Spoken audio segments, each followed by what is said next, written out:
Hello, and welcome to Gardener's World. We might be right in the middle of a very bleak winter, but the days are getting longer, and spring is not far away. So over the next couple of weeks, we're going to celebrate the joy that gardens and gardening can bring us by looking back at the very best of Gardener's World from last year.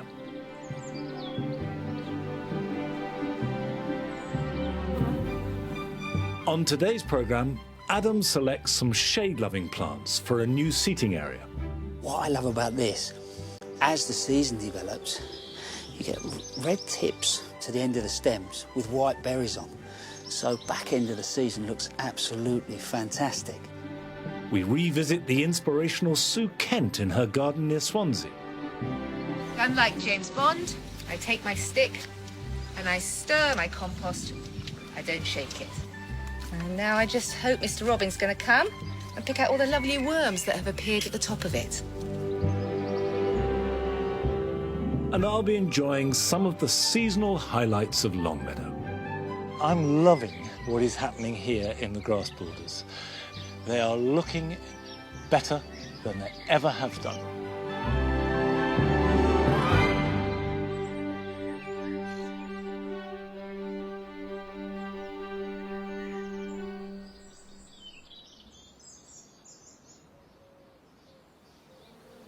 The appearance of blossom in our gardens, parks and streets makes the heart sing. And last spring, we joined Carol at the National Fruit Collection at Brogdale in Kent, where she found the cherry blossom at its very best.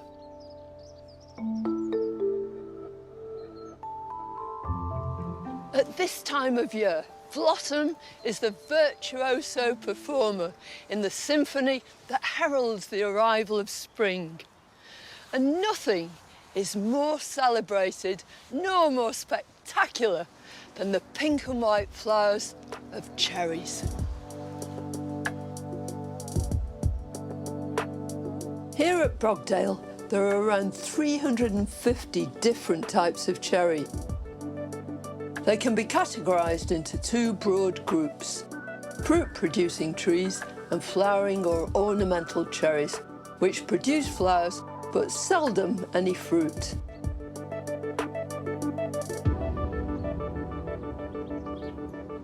Who doesn't love cherry blossom? And we tend to think that it's all there for our benefit. Although these beautiful flowers are there with one sole purpose, and that is to attract insects. This is Prunus sargentii. It's a cherry from Japan, from Korea, from Russia even. And if you look closely at this lovely flower, these little anthers hang down, and each of them is full of pollen. Bumblebees feast on this pollen, and ornamental cherries are one of the first flowering trees to open. So trees like this are a boon for nature and very, very enjoyable for us gardeners. The ornamental Japanese cherry tree, so popular now, only came to our gardens around 100 years ago. In Japan, ornamental cherries are revered, as they're thought to symbolise the transient nature of life.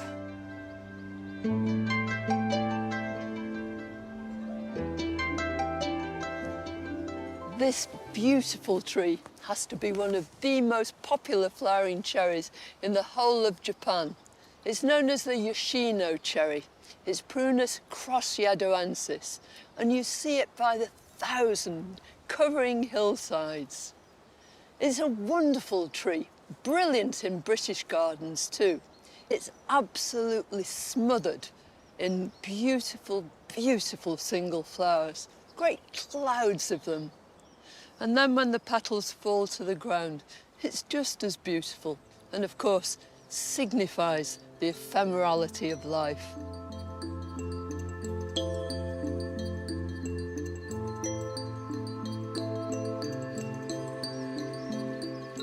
This is almost a mythological cherry. It's Tal-haku, the great white cherry, and it was famed throughout Japan.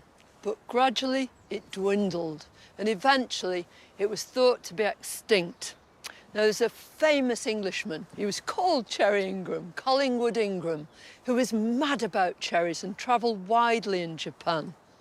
Whilst he was there, he saw representations of this beautiful cherry on paintings and scrolls. But then eventually, when he was back in England at a garden called Nyman's, he found a tree that he thought looked identical to it.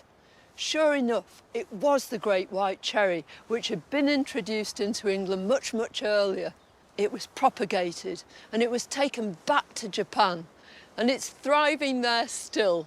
What a terrible shame it would have been if this beautiful tree had been lost.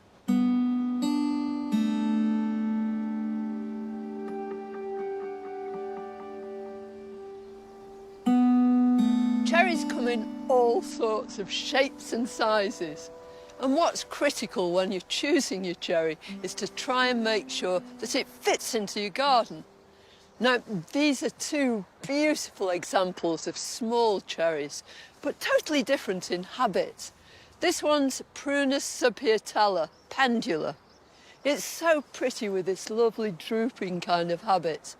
On the other hand, if you want something that's a bit showier with bigger flowers, how about going for pink shell? And one of the important things when you're choosing your tree is to inquire about what sort of rootstock it's actually grafted onto.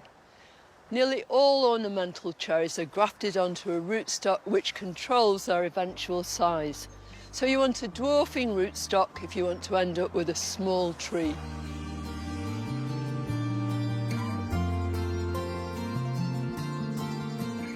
Cultivating cherries is a very simple and straightforward affair. First of all, they love deep soil. If you haven't got gorgeous loam, then just improve your soil as well as you can using any organic material. Homemade compost is the best stuff. Some people say you should never prune cherries. I disagree. Any damaged, diseased or dead wood, take it out. And then a bit of judicious pruning here and there to try and maintain the shape and the character of your tree. And when you prune, always prune in summer, never during the dormant period. That makes it much more liable that the tree is going to contract a fungal disease called silverleaf, which might eventually kill it. But following those rules means that you can maintain your cherry and appreciate its beauty for years ahead.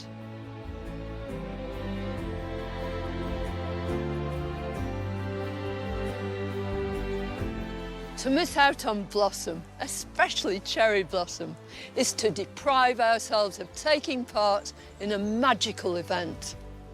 Nothing marks the beginning of the gardening carnival with such joy, nor reminds us of the importance of celebrating the moment.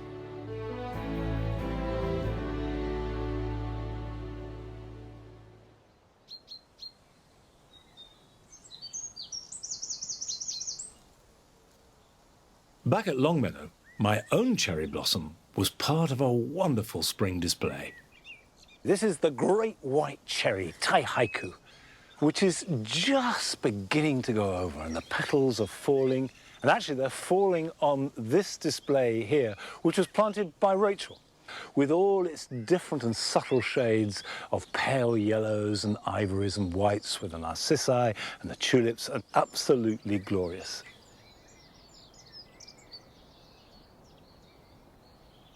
The tulips seemed to be especially good last year, but then they always stagger me as they explode into a fanfare of rich colour. Here in the jewel garden is the fabulous black hero with its overlapping petals like an exotic artichoke. And another of my constant favourites is Princess Irene with its orange petals flamed with purple. Tulips are undoubtedly one of the stars of the show at Longmeadow, and they never fail to delight. Now this summer, we all want colour, we want life, we want positivity. And a really good way of doing that is to sow some tender annuals now, and they will be ready to plant out sometime in June and flower from July right through to the first frosts. don't be frightened of using up old seed if you've got any. And I've got some zinnias left over from last year. Now, zinnias are a fantastic plant, full of flower, ranging from pinks through to bright oranges. Get some peat-free compost. If need be, you can use soil from the garden. If you've got a sieve, so much the better to break it up a bit. A little bit more. Break up any big lumps, and I just shake it down so it's nice and smooth. This is a variety called Orange King. Now, orange is one of those colours that divides people. I think that it's the perfect foil for the purples and the blues that are at their best in late summer and early autumn. As with all seeds, sow them thinly.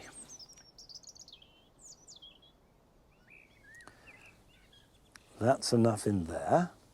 So I'm going to put those back in the seed packet. There we go. Cover it over very lightly.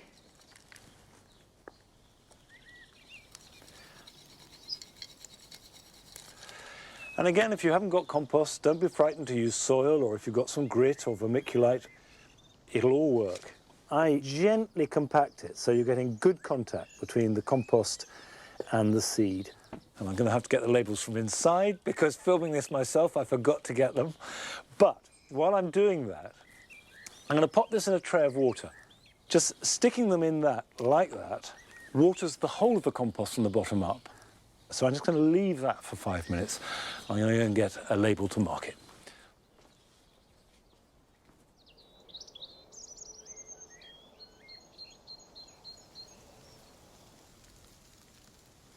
Now, once it's had a soak, and you can see that the top of the compost is getting damp, I'll just drain this off.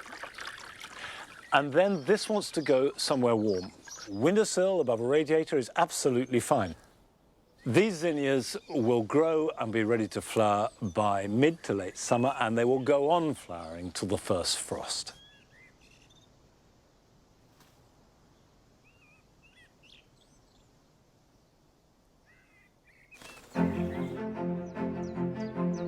One of the great pleasures of last year was getting the chance to share your gardens. Cheers!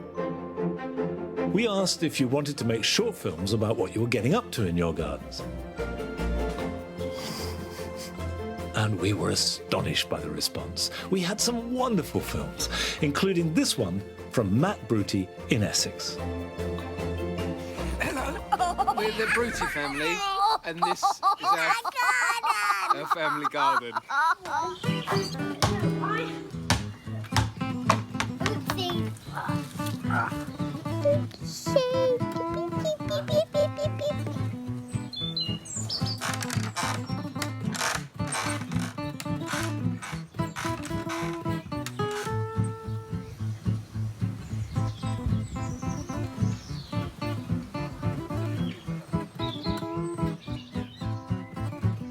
I've been gardening for over 15 years. Since having a young family, I've had to change my approach somewhat.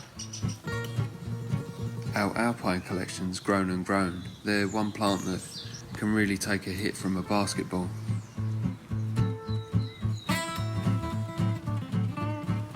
One good tip I read about was making a child-friendly pond out of an old washing up bowl. It's surprising how many birds come to it for bathing and drinking. Oh, there's a spider, Dad. I see it. A spider in there. A creature.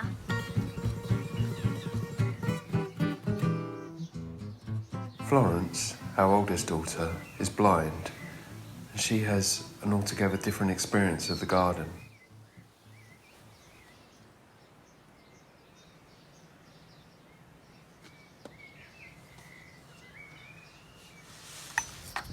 What's that? Somebody's drink.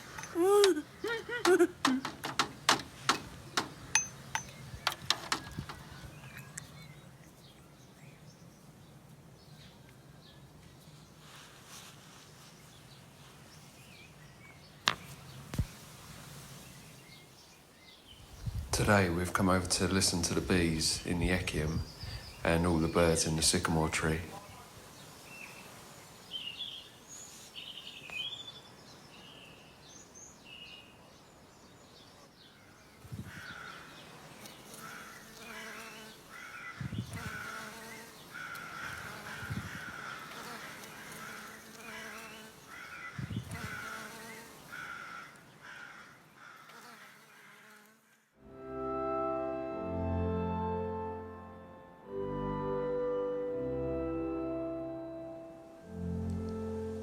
Last year I started coming into the garden at night.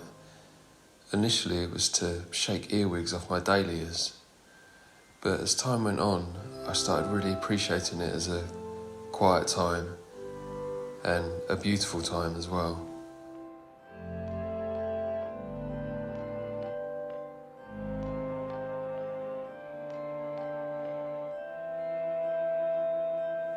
I think having a daughter like Florence makes you really appreciate everything.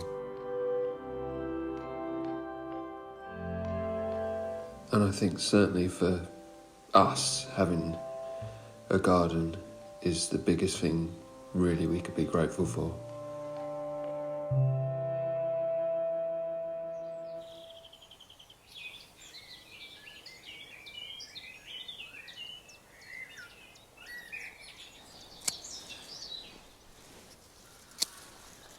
This is Lanarth White. It's a lovely hydrangea with a slightly ivory tinge to its white, which grows really well in light shade. It's a woodland plant. But lots and lots of people say, well, when do I prune it? Do I cut these spent flower heads off? How hard do I prune it back? And in fact, it's easy. Sometime in April, when you start to see good new growth from the leaves, trim it back by about 1/3 to 1/4, taking off all the old spent heads.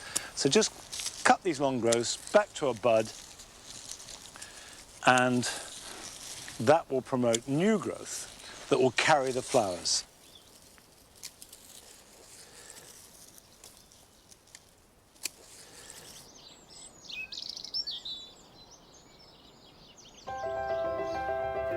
Now we're heading to Adam's. Last year he got stuck into a couple of new design projects, including one in the woodland area of his garden.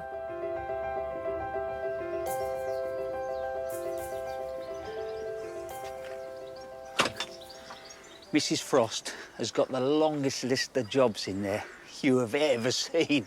It feels like it is. And I have to do so many before I'm allowed out in the garden. And if you're anything like me, those moments outside, in your garden, whatever, sat on a balcony, are just absolutely glorious. And look, the wisteria, it's doing its thing. And I think it's the first time in all the times you visited that I've been able to show you it really in its full glory. And the scent is incredible. I wish you could smell. For me, though, it's not just the flower, it's the foliage. I love this coppery foliage and the way it sits. It's fantastic, it really is.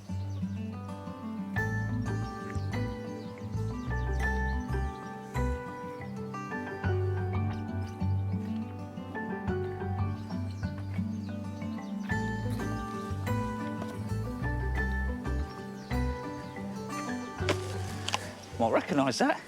It's my turkey tray. Oh, no. Hey, that really is perfect timing, is it? If you remember last time, Ash walked through while I was sewing this rocket, and I'm just looking at it, and it's really heavily sewn.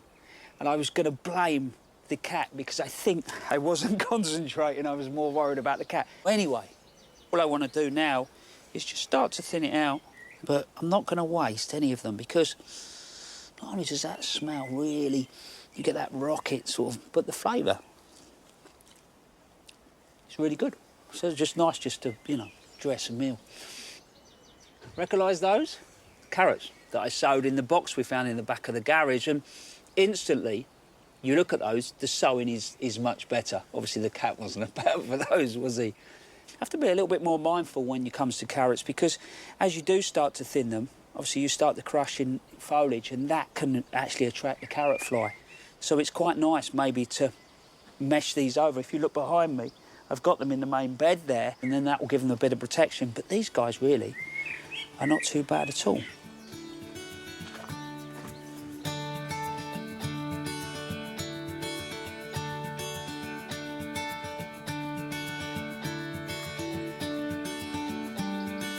I have wanted to create a quiet seating area for some time where I can just sit and linger. And I have found a perfect spot in the woodland. For me, this area was created because as I put the woodland together, I had the path coming through, and there was an old log just chucked to one side. And as I was here working, I'd find myself just pausing. And then I started to realise how good the light was through the season, and the dapple shade works really well, the wildlife coming to the space. So what I've got is some old logs that were cut down from an old diseased tree that we had.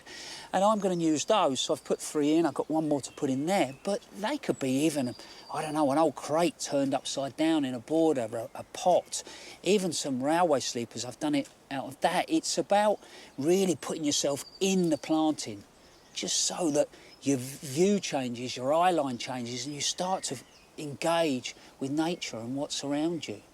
And then the moments become incredibly special.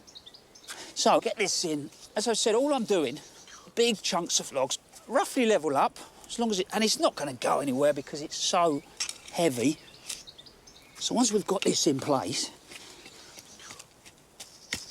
which as we plant around that, I'll firm it up a bit more. Just firm that in.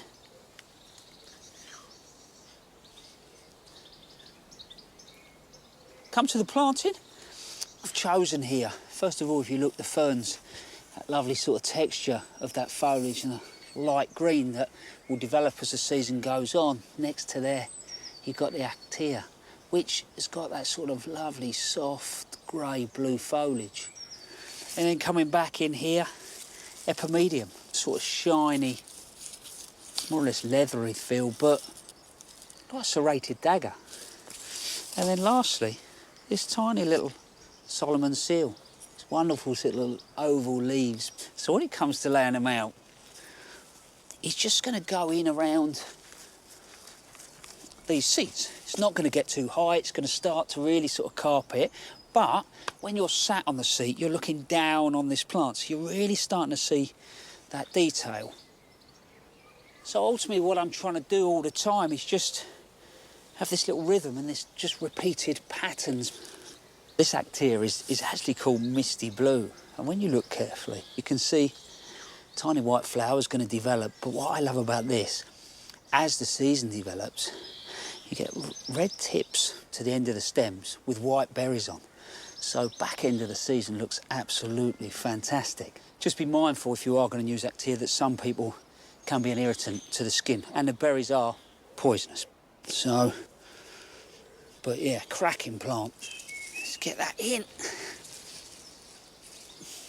Look at this. It's actually a Dryopteris, so it's Dryopteris duartii, which is a good hard-working fern, get to about just under 2 foot. If I can get those roots established over this first season and going into the winter, next year the plant won't need quite so much TLC. So, into that soil. There we go.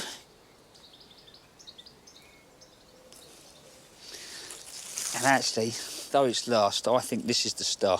Epimedium spine tingler. I tried this last year somewhere else and it worked really well, so I've just got my hands on a few more. There we go. These plants are going to get plenty of water when they need it, just to get those roots going. And then next year, I think it'll be pretty well look after itself. With the plants in, it's time now for the finishing touches. I've already put 100 ml of hardcore under this path to stop it sinking. Now I can add the bark on top and finally fill up my bird bath. I made that over the winter, just chiselled out the top of the wood, sealed it up, oiled it, and it looks quite nice. Just give you a little element of surprise as you walk through. But it feels all right. I'm just sat here wondering how long I can stay here before Mrs. Frost and the kids actually realise where I've gone.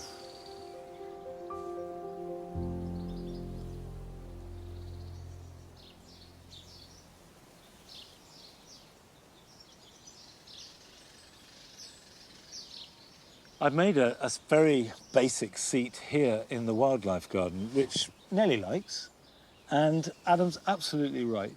Just sitting, surrounded by plants, having time to think, is not just enjoyable, it's actually really good for your mental and physical health.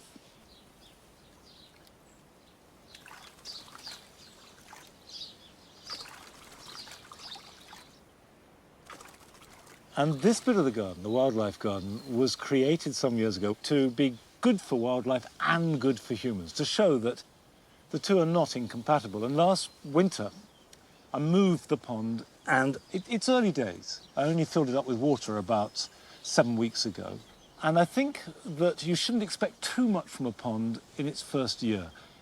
Just let it settle in, and then you will find frog spawn and newts and dragonflies, and everything starts to click. But it's a wonderful thing to do, to get wildlife into the garden. 2020 saw some new introductions at Longmeadow, including the arrival of a new member of the family. It's so nice to have a bit of sunshine that the dogs and I can lie in. And by the way, you may be wondering who this little person is. This is Patty, the smallest dog we've ever owned, but by far the bossiest. And we've had her for about 6 months now. She's not yet a year old. And she loves the garden. Wherever I go, Patty follows, and she's part of the gang. So you're going to be seeing a lot more of her. Still to come on today's programme. The Gardener's World team share their expert knowledge from their own gardens. It's Musabash Jew, it's the hardy banana. In fact, this is the largest herbaceous perennial in the world. Simba! And Adverley discovers that there's much more to a Staffordshire theme park than its roller coaster rides. Oh my goodness! Oh, wow! But first, thank you for all the films that you sent us. We've had thousands, and we've loved seeing your gardens at home. And we've met some amazing people through it, but none more remarkable than Sue Kent, who sent us this film from her garden in Wales.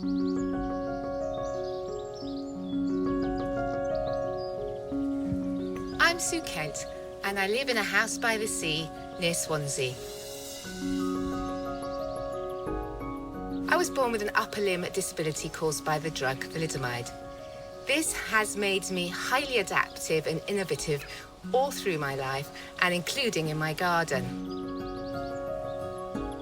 What I love about my garden is when I wake up in the morning and I go outside first thing, there's nearly always something new, a new bud, a new flower, a new leaf uncurling, and it's so exciting.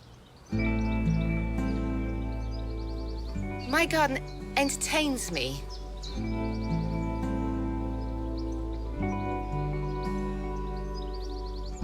The garden to me is like a canvas.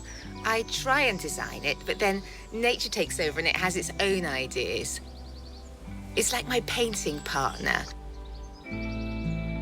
I've been developing my 3/4 of an acre plot, which wraps around the house over the last 30 years, getting a little bit of weekly help from a local gardener with weeding and pruning.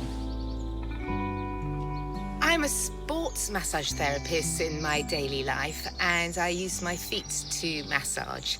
And it's so nice when I get home to be able to use them for gardening. I really like to have that connection with the soil.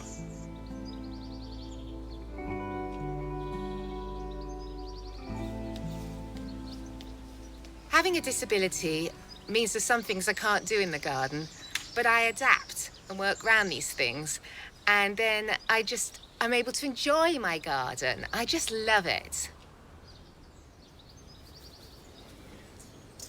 Finding the right tool for the job is terribly important. It makes all the difference to gardening independently. I can just use my toes and pick up the weeds and put them in the bucket. There's one drawback to reading with feet. They don't make foot gloves. And all I've got is these socks for protection. So my cucumbers really want to get into the ground. They've been very successful, and perhaps I put them in a little early, but I think it's warm enough. I think they're going to survive. I've got a few spare in case they don't. So I tend to put things on their sides and roll them around a bit and squidge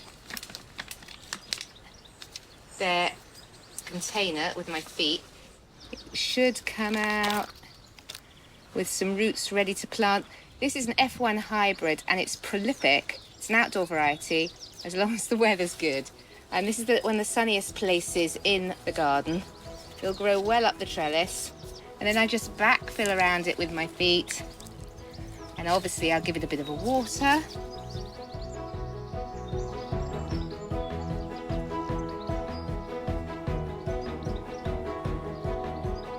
In my family, gardening was in our blood. My great-grandfather had the royal warrant to supply asparagus to the Prince of Wales. And when I was little, I spent many happy hours in the garden with my father, who was also passionate about plants. So it's not surprising I really love growing veg. This large funnel I found on the beach after a storm, and it is magnificent for growing rhubarb in. Keeping containers small means that I was able to grow salad and kale over winter, and when the greenhouse gets too hot, to bring it out and prolong the season without things bolting. As you can see, all the pots are not too big, so I don't have to bend too far and I don't have to reach too far. So everything is hugely accessible, which gives me independence of gardening.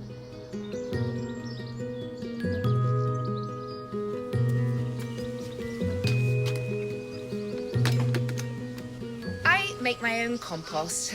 It's full of nutrients and I find it better than just using shop-bought compost. The only trouble is that straight from the compost heap, it's full of little woody bits that need to be sieved out. But sieving for me, with short arms so close to my body, is a whole body experience and it's just a little bit too shaky. So I put a pot inside the bucket and then I rest the sieve on top.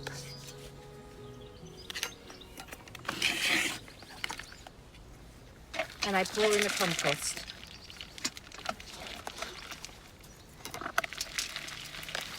Oops, daisy. And unlike James Bond, I take my stick and I stir my compost. I don't shake it.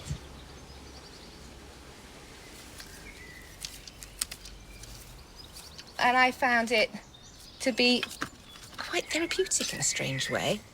And now I just hope Mr. Robin's going to come and pick out all the lovely worms that have appeared at the top of it.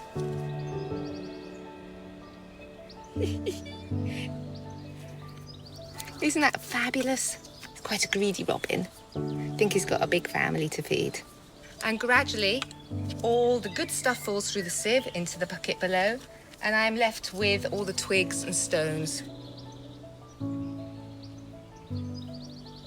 This is the end result. Lovely, friable compost, ready for seedlings to go into. Really lovely.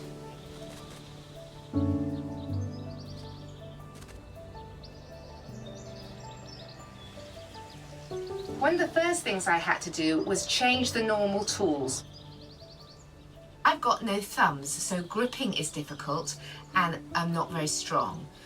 So using standard tools isn't ideal. These are the ones that I have found the most useful for weeding. The notch allows the weeds to fall into that notch, and so when you lift it out, it brings the weeds out quite easily. My greenhouse is overfull at the moment, so I needed to increase the space as I wanted to bring my strawberry plants into the greenhouse. I've tried gardening with strawberries outside on the floor, but when I go to pick the strawberries with my toes are too strong and the strawberries get very squishy. So this year I thought I'd dig them all up and bring them inside. I haven't really got the room, so I went up into the attic and found an insert from a wardrobe, and I made a strawberry tower that seems to be quite effective.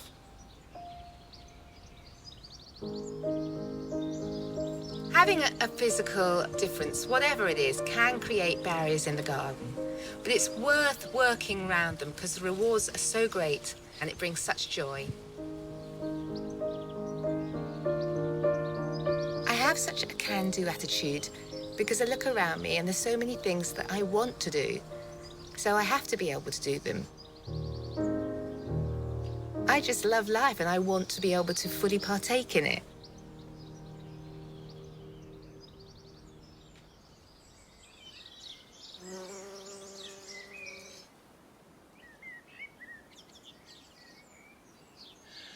Now, I'm loving what is happening here in the grass borders. They are looking better than they ever have done, and that's because of the weather. Because we had that very wet winter, there's lots of moisture down in the soil, and then it's been really dry. And what that's meant is that all the new growth has had enough moisture to keep it alive and healthy, but no more. So they're growing really hard. They're standing upright. Things like this Knautia macedonica, which normally, by this stage of the year, is flopping all over the place because it's too lush and we're having to stake it and it never looks quite right. Now looks perfect. And all across the borders, the grasses, the wildflowers, the planted flowers are just doing exactly what I dreamed of when I first planted this nearly 10 years ago.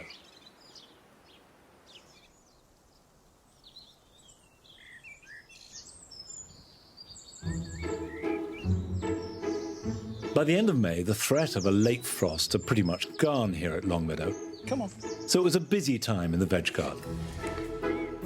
I grew pumpkins vertically.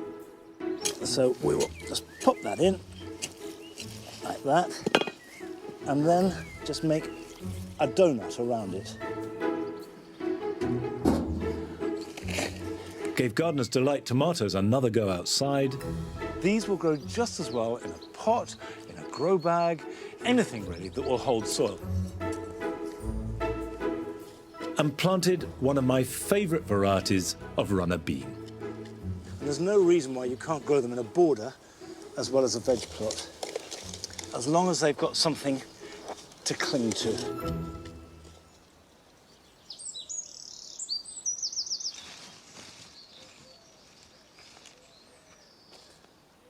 Now it's time to change the planting in this particular raised bed. And what I'm going to plant into here is something called the Three Sisters. Now this is an ancient method of combining crops which goes back thousands of years, and it's based upon the combination of sweet corn, squash and beans. And the beans would climb up the support of the sweet corn, the squashes would keep the ground cool, which was great for the corn, and the three worked well together. But what is really, really pertinent still today after thousands of years is the fact it means in a small space you can grow lots of different crops. Now I'm starting with the sweet corn. And I sowed this about 5 weeks ago, and sweet corn is pollinated by wind, so you never grow it in rows, because if you did and the wind went across the row, it would simply blow the pollen away. Whereas if you plant them in a grid, it means that whatever direction the wind comes from, they will get pollinated and you'll get your lovely sweet corn cobs from August and September onwards. So we'll plant these out first. One there.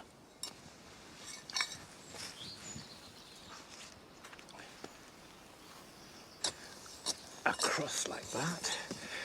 Get them in really firmly because these are going to be big plants. And this is the sort of spacing that you're looking for, somewhere around 18 inches to 2 foot. I'll get one there.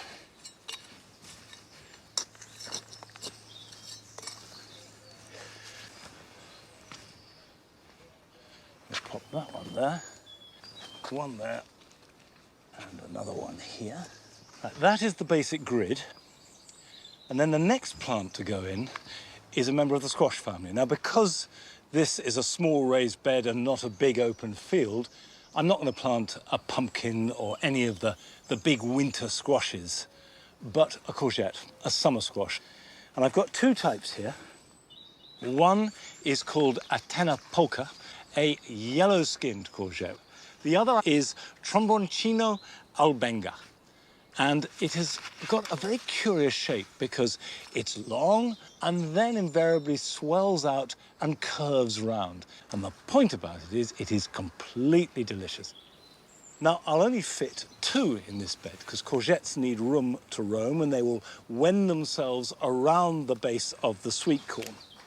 But the key thing about courgettes, wherever you grow them and however you grow them, is they need sunshine, like all squashes. They need really rich soil and water. Right, that's 2 of the 3 sisters. The third element are the beans.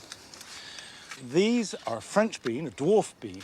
It's a variety called Purple Teepee. Lovely purple pods. And as regards spacing, just put one plant between each of the sweet corn. So one could go in there, like that, and one here. And again, firm them in well. And they leave a certain amount of nitrogen in the soil, which the sweet corn can benefit from too.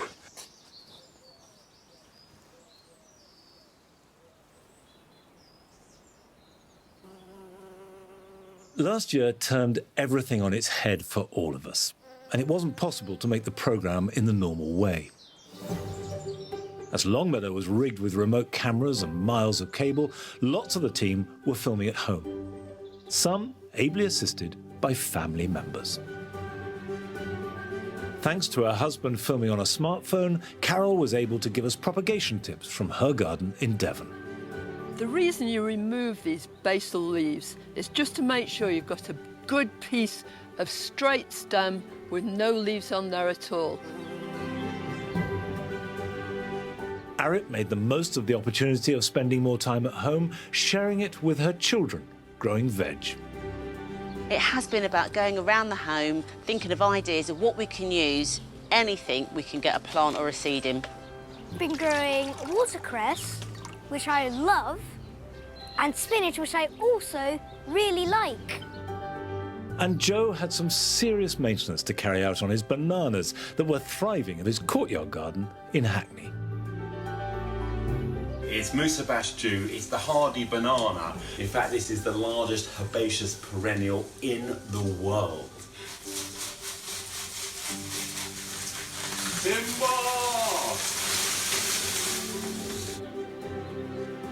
As a garden designer, Nick is more used to spending his time designing other people's gardens. But being at home more last year, he was able to focus his efforts on his own back garden and share his top planting ideas. So the Salvia amistad is looking fabulous at the moment, but about 6 weeks ago it wasn't even in bloom. However, at the start of the season, I planted a mass of orange lilies underneath it. Just as they finished, of course, the Salvia came into bloom. I cut back the lilies and it kept the colour coming. Someone else who was getting to grips with her own plot was Rachel. Last year, she embarked on an exciting new gardening project. That's what it's all about, isn't it? Harvesting your own... This one doesn't want to come out, there we are. Fresh produce. Oh, a whopper. And we joined Frances on her Kent allotment as she shared her hopes for the future at the beginning of a new veg-growing season. Putting a seed in the ground and knowing that when it's ready to eat, it may be months down the line, the world will be a very different place and you never know what's around the corner. And that whatever happens, these will grow. And I find that a really comforting and really happy thought.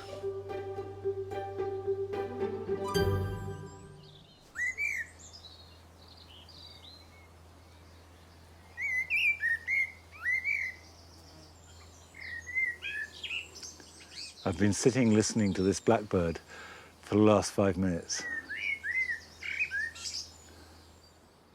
And of course, we're now coming up to the summer solstice, the longest day, the peak of the year. And if ever there was a moment to sit in your garden and listen to the birds and take in the fragrance and the sights of the flowers, it's now.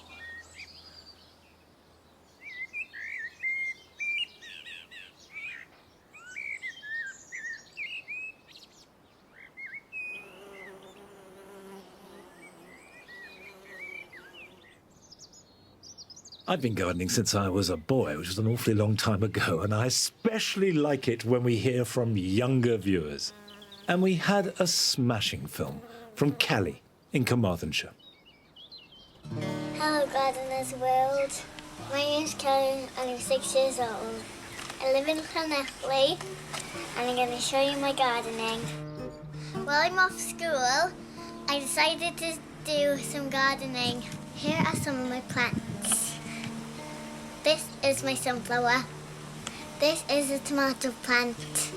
My pumpkin plant has grown really quickly. Look how big it's growing. I wanted to make my community smile. I decided to plant some sunflowers and give them away.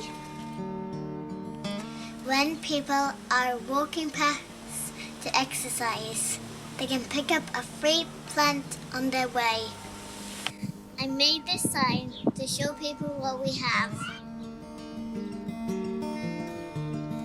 Anyone who wants a plant can take one. We are watering them every day until they find a new home. I hope they brighten up people's gardens. Thank you for watching my video. Stay safe, stay healthy, keep gardening. Bye.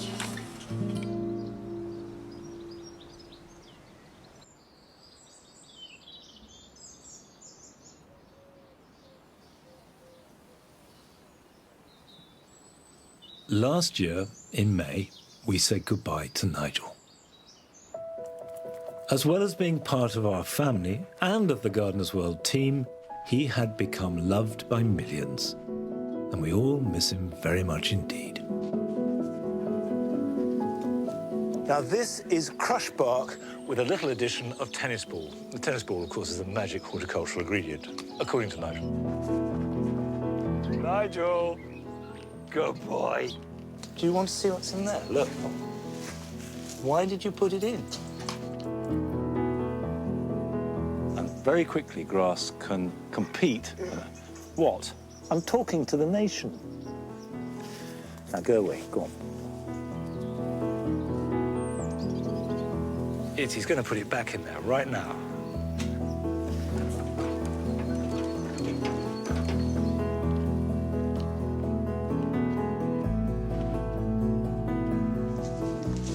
Come on, Nige. Good boy. Good boy.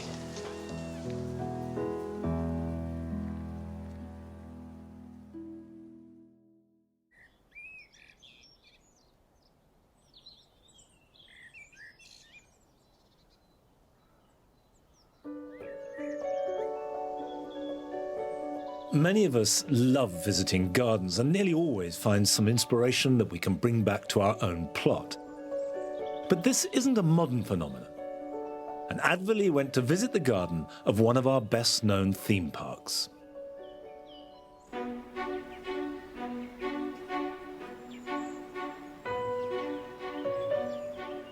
In recent weeks, Alton Towers has been a little quieter than normal.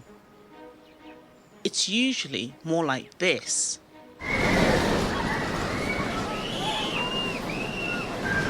But although the rides are recent, this park is well used to visitors, because long before the roller coasters, it was the gardens that brought the thrills. All due to one rebel.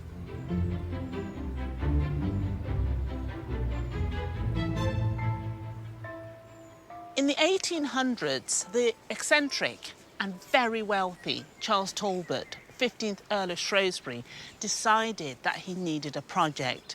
So he set out to create an unusual and extravagant garden from scratch.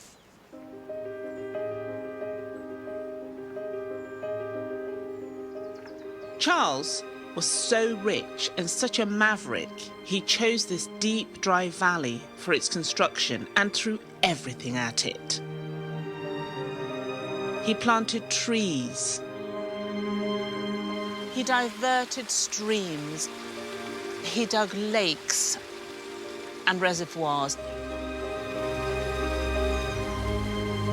all to create a world garden stuffed full of features from all around the globe.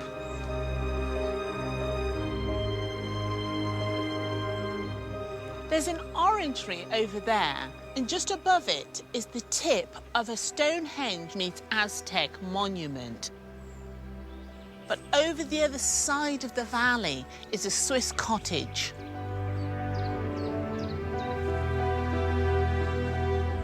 The garden is all about surprises and views, with glimpses of the next feature through the trees, luring you to explore. A key feature is the 300-foot grand conservatory, a tribute to classical Georgian architecture and recently restored. As a historian, I have seen quite a few garden conservatories in my time, but this has got to be one of the best examples. It is absolutely gorgeous.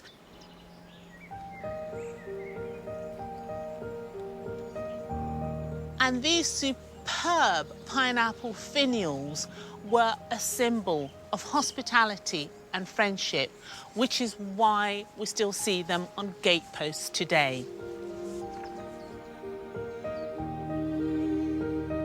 A rotunda sits next to the conservatory with a handy grotto underneath, and below that an Italianate colonnade celebrating Greek mythology, with the muses and a few gods thrown in for good measure.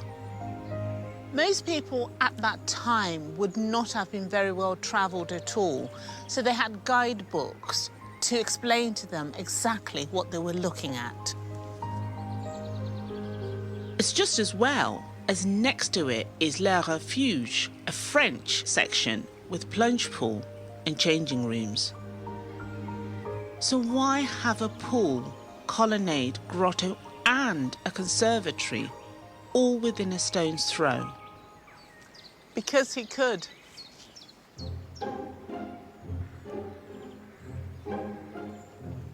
This whole valley is covered in paths. Fat ones, thin ones, steep ones, and many disappearing into the trees. It was partly to add to the entertainment, but also to cope with the sheer number of visitors. By the end of the 1800s, up to 30,000 people a day came for big events. And even in the 1930s, it was still going strong. Charles had created what was essentially a theme park, now with donkeys and hordes of people admiring the features and the water that pours through the garden. The fountains were, and still are, gravity-fed by a reservoir built 2 miles away and channeled by the lake's pipes and rills.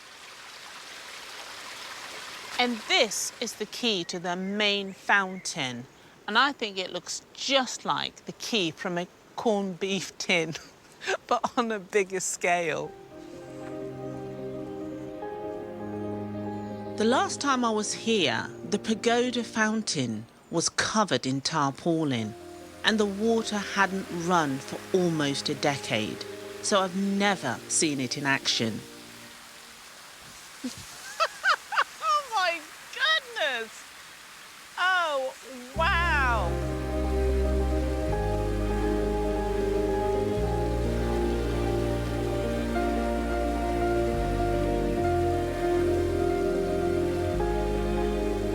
Oh my word, this is amazing! Absolutely incredible! The colours are so vibrant.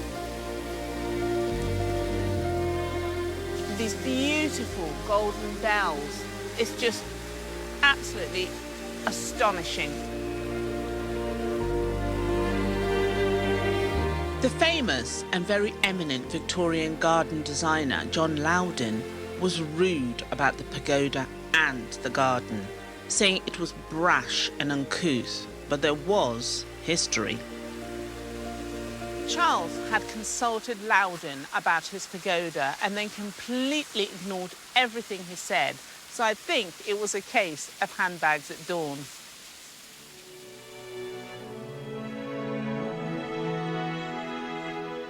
On Charles's memorial, there's reference to what he did to this dry valley.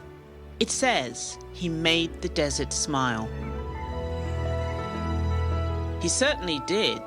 And for me, who needs a roller coaster when you've got a garden like this? 200 years later, it's still so amazing.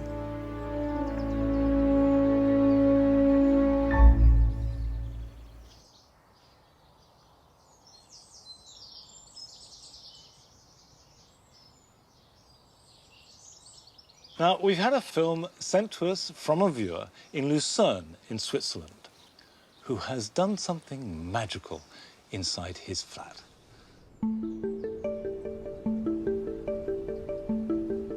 Hello, welcome to my garden. My name is Dimitri. I live in a flat. I don't even have a balcony. I don't have the luxury of owning my own garden. So I had to get creative and I made the green wall that you see behind me.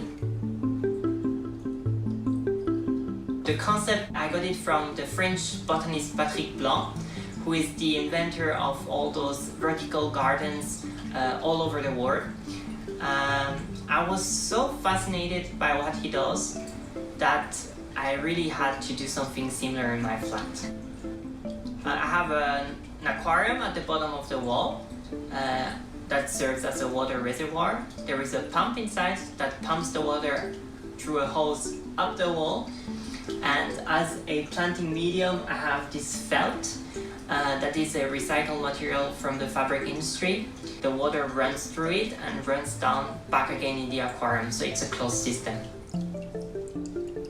Usually plants that grow on cliffs, on really steep surfaces, or epiphytically on trees in the tropics, usually those plants, they adapt quite well to those conditions. The question people often ask me is that if it stinks. Well, I do not think it stinks. It smells like mosses, or, you know, when you go into a greenhouse that was just watered.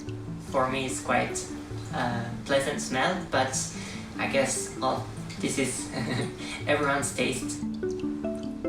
Alright, so I hope you liked my garden. I hope that I could inspire some people that live in a flat to give it a try. It's really fun.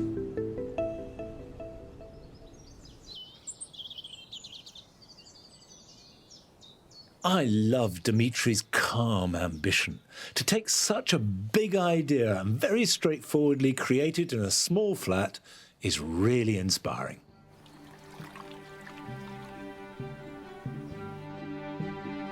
Well, that's all for this week. We've got lots more Gardener's World to celebrate, so join us again next week.